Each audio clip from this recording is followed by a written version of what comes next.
Hey everyone, it's Keyblader007 and we have another weekly gem quest. Get a gem from the weekly gem quest. This week's reward?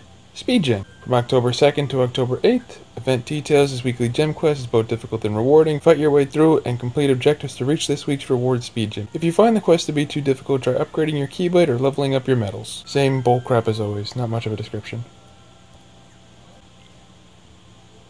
So this one is uniquely difficult, I'd like to say. This guy likes to take away your buffs, so you can turtle it in a different way I came up with.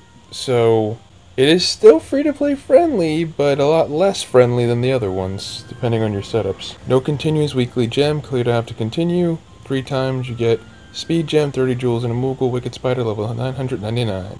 And AP is back, so this costs 25 AP to do. It's a lot. It's like a friggin' story quest, so you don't want to have to do this multiple times in a day. But unfortunately I have to do it twice for you. Alright, pay to play setup time. The number above this creepy crawly gets smaller with every medal you use. Once it reaches 0, it'll dispel all of your status enhancements. Ugh, yep. So, my pay to play setup, which is this, 0.2 Kyrie. This recently got air, so Riku became a lot better. Defense boost 4, not guilted. Good old Sephi. Extra can be dangerous with this guy, so watch out. And Spirit has Gilted Shion, which I copy whatever shared medal. You can use Sephiroth DX, or even Sayax B would be really good. Maybe Lexius B, something like that. But we're going to stick with Sephiroth. Because you know your shares always depend on what random stuff you find in the wild or your party, so you can't really say those are free to play or not. We'll notice right away that these quests have the third archer type, which is the paralyzed archer, the little lightning bow. Probably the least risky because there's a chance you'll skip, not a guarantee you'll skip. So poison you could die from if you don't kill them early enough and dispel it, but sleep you'll miss a lot. So personally, I think Paralysis is the least unfriendly, so they activate quite easily. Alright, I'm not going to talk too much now. See, I only missed my extra on Riku, and I just missed that one. Now you have a Ringmaster, which has 2 Paralysis archers and his own counter. Remember, blue counters are hit counters, not metal counters like the red ones. Defense boost 4 helps a lot.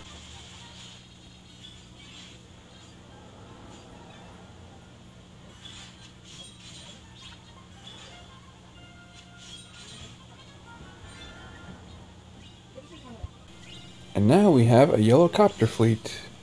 Probably the least dangerous enemy because he doesn't have any counters and he brings his little bees, which I think can poison or paralyze you, but again, no counters, so a lot less risk to worry about. That anti-air is so good.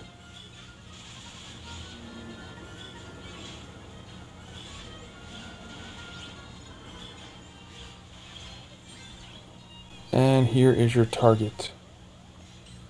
So he has only a number 8, so you want to make sure your attacks are... So I have 1, 2, 3, 4, 5, 6, 7, 8. My 8 lands on Shion, which I'm not going to use Nova right away. His extra can screw you up, so you have to make sure your last attack can be a really strong one. He has like 240 or 50 plus health bars. Sorry, I went too fast. He's a speed type, as you can tell.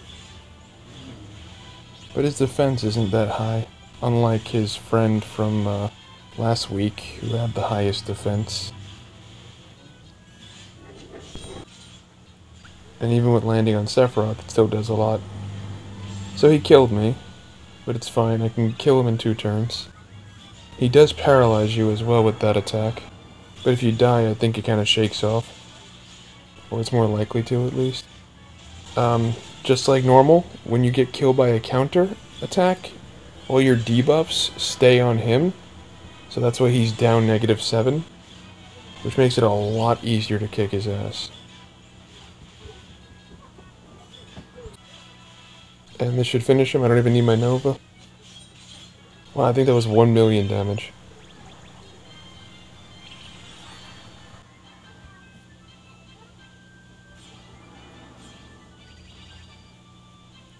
And you get a Moogle, 30 jewels, and a speed gem. And now, my friends, I will show you my free-to-play setup, which is pretty brilliant, I might add, that goes against his little Dispel You thing. And here is my unique free-to-play setup. So you'll notice there are some medals on here you may not recognize, because they're probably really old. First of all, of course, we got Kyrie, it has second chance. Lady Tremaine is great. I actually have 2 of them right now, so if you don't have 2, there's other medals that can do this. You could also use... I'll talk about what medals can do this at the end of this. But yeah, she lowers strength of all targets by 1 tier for 2 turns. DB4 and heals gauges. DB2 max, something I'm trying out. Same effect, just 6-star version. You can use any copy medal to copy one of these to get another effect. And the Spirit has Jasmine. Unfortunately, I couldn't get extra on it, but it's 1 tier for 1 turn, lowers attack. So yes, this is a lower attack build. It works on all enemies here, and with the defense boosts, it should be enough to survive. None of them have extra, unfortunately, but lowering their attack is the one thing they cannot stop. They're dispelling you and your status enhancements, not themselves. This is a little workaround I came up with that I forgot I used to use back in the day when I was a weaker player. Still going to use Sephiroth. This is going to take a little bit long, not as long as last week, but I'm mostly going to be quiet. So the first few, you're going to rely on your defense boost to save your ass.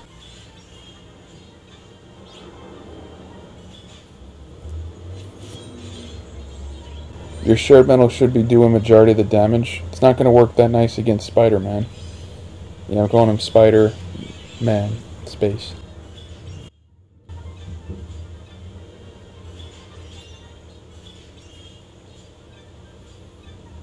A regular DB2 would work just as good, but I think DB2 max is just a little nice to have.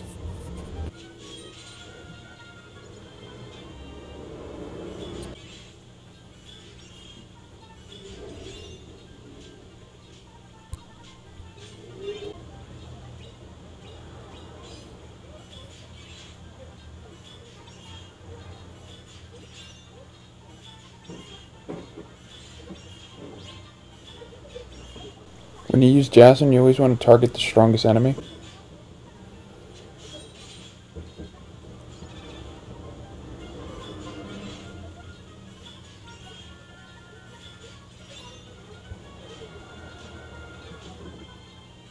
Just skipping Sephiroth. And now the difficult spider. Again, I'm not going to use Nova because we're doing a free-to-play setup. And these tier 3 medals are technically free-to-play because anyone can pull them easy enough, like with random luck, and Jasmine's really, really old. So you should have some kind of medals that do this effect.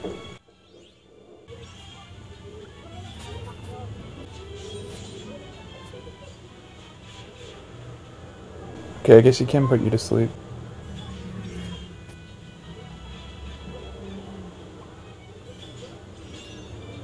So now he's down to 4. Now I'm going to use Sephiroth without any buffs, unfortunately.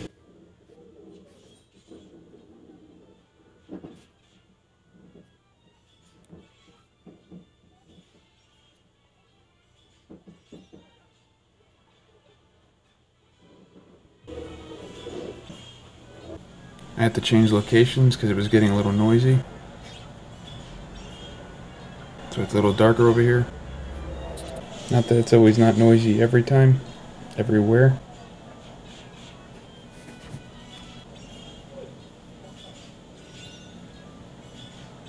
Even though they skip sometimes, you want to keep on going with your anti-attack buffs. Really anti-strength. Alright, from this point on, I'm going to be quiet and just fast forward.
Bye-bye.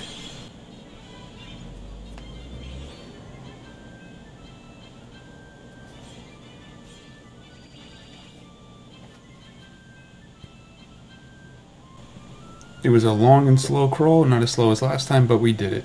I accidentally screwed up one time when he sleeped me or paralyzed me. My metal skipped, so when I was about to go swipe, I accidentally tapped, so that's why he killed me. Thank God second chance activated and saved our ass. As promised, let's look at some other metals that do this. So when you're here, you want to go to type anti-sword. So there's not a whole lot, it seems.